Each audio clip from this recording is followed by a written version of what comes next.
and welcome to the Men on the Path to Love podcast, the Codependency in Relationship episode. I'm Bill Simpson, your host.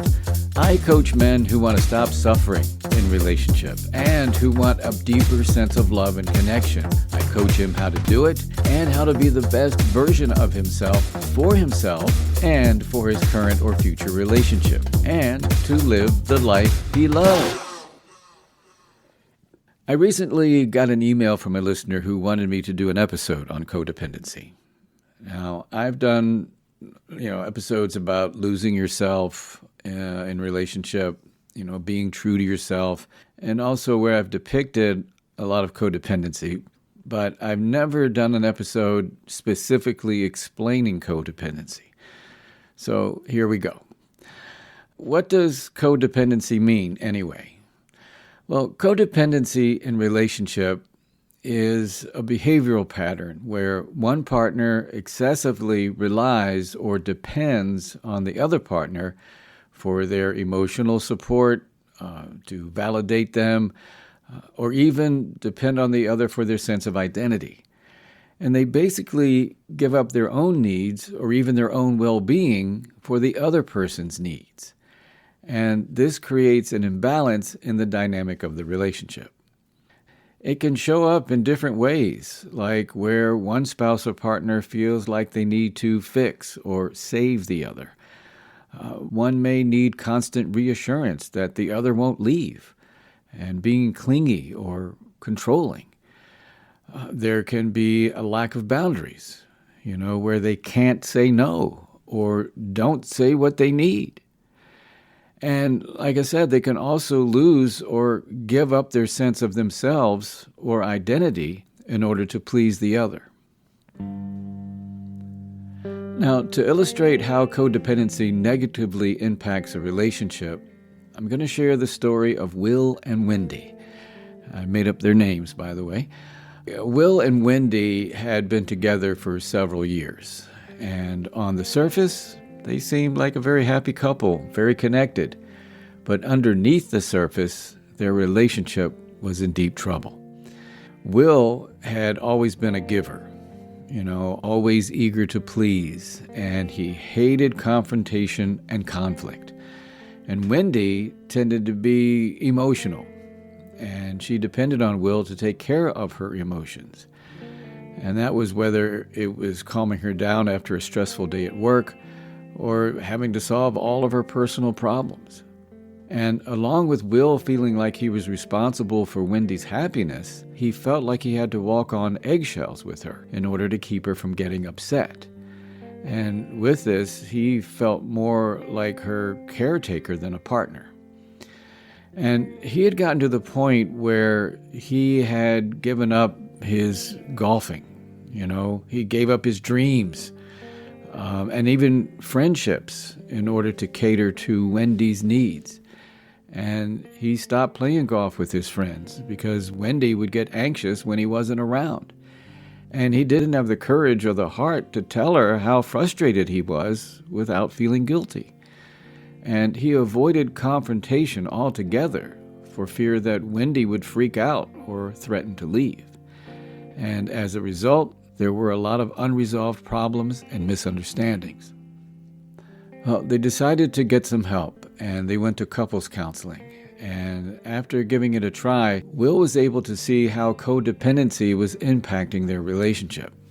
Wendy's emotional dependency.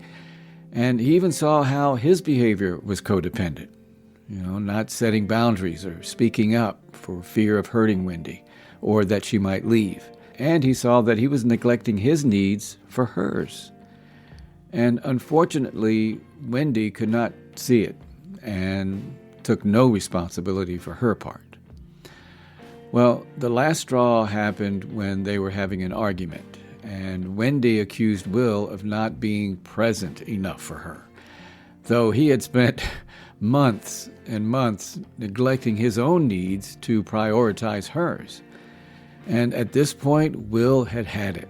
Feeling emotionally spent and exhausted, he finally realized that no matter how much he gave, It would never be enough to satisfy Wendy and her endless need to be validated.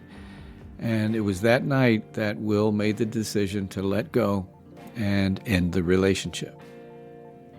Now, the story doesn't end there. After his breakup with Wendy, Will decided to take a break from pursuing a relationship and to focus on himself. He found a therapist and did some deep work.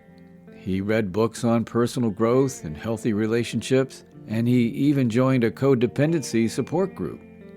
And with this, he got more clarity and was able to identify his own patterns of codependency on a deeper level, and practiced setting boundaries through role-playing with other members of his support group. Well, one evening at a local fundraising event, Will met Wanda, not her real name. Will saw her as full of positive energy, confident, and noticed that she had a strong sense of independence. And they hit it off immediately. Their relationship got off to a good start, both being open, having mutual respect for each other, and establishing a strong foundation of emotional honesty. And from the jump, Will made it clear that he valued his personal time and space. He mentioned how he liked his time with his friends and playing golf. And Wanda respected that. She respected his boundaries and shared her own boundaries, which Will honored as well. And unlike his relationship with Wendy, Will didn't feel responsible for managing Wanda's emotions. They were able to support each other when things got hard, and yet they both took responsibility for their own emotional well-being. And his old patterns would still come up, but he knew how to take care of himself and not act on them. They were honest with each other and communicated openly, creating a safe space to express their needs and address their issues without the fear of being judged. And Will's relationship with Wanda thrived. It was the first time he experienced a relationship where he and his partner were able to maintain their independence and identity and supporting each other in a way he never imagined. He no longer felt the weight and feeling of being trapped in codependency, and instead, he felt empowered to be his true self. He felt free while being in a fulfilling and supportive relationship. And that's what it's all about. So Will's story shows how codependency can really destroy relationships, when it creates that emotional imbalance in the relationship, and when it takes away one's sense of individuality and independence. Yet the good news here is that once you have the self-awareness of codependency, you can grow and heal from it, just like Will did. Now, if you are noticing some aspects of codependency going on in your relationship, whether from your spouse or partner or within yourself, and often it's both, like with Will and Wendy, here are some strategies to help you in overcoming codependency. Now, the first thing is self-awareness. Do some self-reflecting and notice if you recognize any codependent tendencies or behaviors, like people-pleasing, or constantly putting your spouse or partner's needs before yours, or the need to be validated by your spouse or partner or others. And once you have the awareness that you're doing these things, then you can begin to break the pattern. You can work on setting healthy boundaries, which is critical with codependency behaviors. It's learning how to say no without guilt and doing it in a firm and compassionate way. It's getting really clear about what your limits are and set your boundaries accordingly. And again, in an assertive and compassionate way. Another thing to focus on is taking care of your own emotional needs, rather than depending on your spouse or partner to do it. Now, don't get me wrong. It's okay to get emotional support from your spouse or partner. It's to the extent that you need that emotional support. If you have to rely solely on your partner for emotional support, that's codependency. It's really about having a mutual understanding with your partner or spouse that in a healthy relationship, both partners take responsibility for their own emotions and behavior. Being committed to your personal growth will help with this.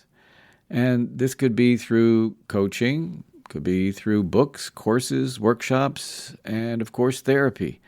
Especially therapy when there are emotional wounds from the past that need to be healed, like unresolved childhood trauma or attachment issues. And building your self-image, self-esteem, and self-confidence can help in overcoming codependency. And you can do this through self-compassion and self-care. Acknowledging your accomplishments versus what you didn't do. Focusing on the positive, having that positive mindset reinforcement with self-talk and daily affirmations. Learning mindful communications is helpful too in overcoming codependency. Being able to express your thoughts, your feelings, and your needs clearly. Like I said earlier, in a firm or assertive and compassionate way without fear of rejection. All that can be extremely empowering.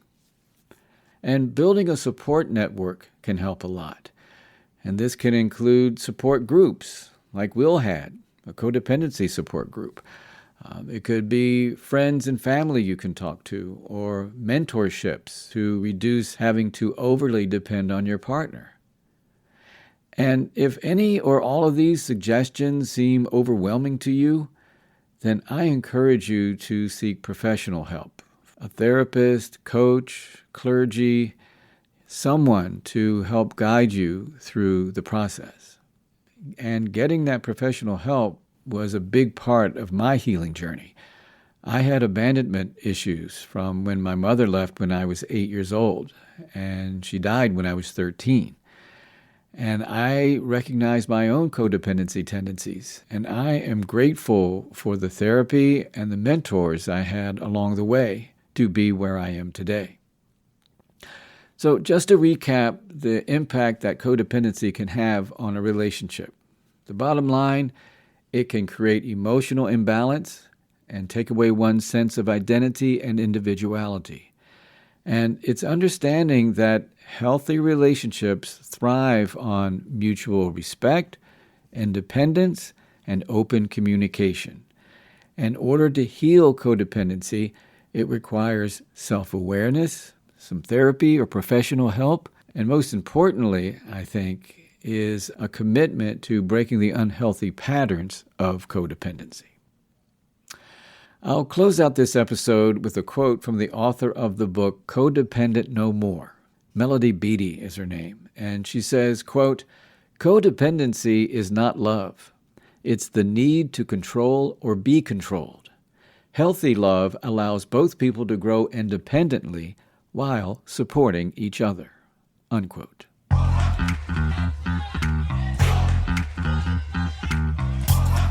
And on that note,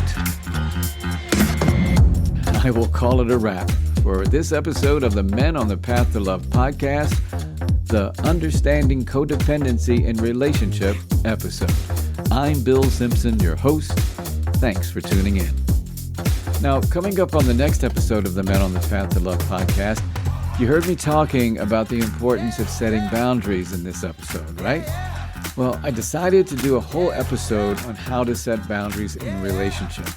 You'll hear Xavier's story and how setting boundaries transformed his relationship and his life. Please join me for the Art of Setting Boundaries, Protecting Yourself Without Losing Connection episode. And if you have an issue you're struggling with or have a suggestion for the show, I really would like to hear from you. You can reach me at my show page or visit my website, menonthepathtolove.com. That's menonthepathtolove.com. And if you could do me a solid to help spread more love in the world, I would appreciate it. Simply share the link to this podcast and share the love. And until next time, keep your heart open and stay on the path to love.